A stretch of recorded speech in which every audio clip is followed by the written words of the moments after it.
Good morning, students. Welcome to Biology 1100. This is our virtual terrestrial ecology tour, and I thought I'd start it off with a fun view of a male red-winged blackbird.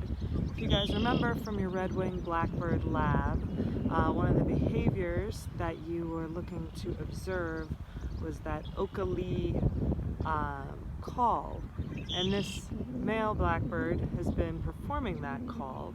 I also think this is a nice shot to kind of demonstrate some of the topography and the community ecology of the prairie. Alright, so we can kind of see there's a variety, and we're right at the very beginning of the trailhead here.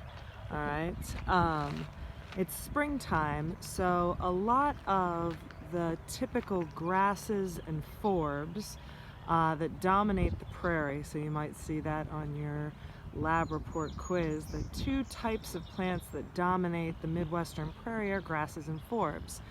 Grasses have thinner blades, alright, and their flowers tend to be a lot smaller, whereas forbs tend to have wider blades of the leaf, and they often have more dominant and showy flowers. But grasses and forbs are the two main types of plants that make up the Midwestern prairie. Right now, since it's still relatively early in spring, many of these grasses and forbs are still just emerging as seedlings.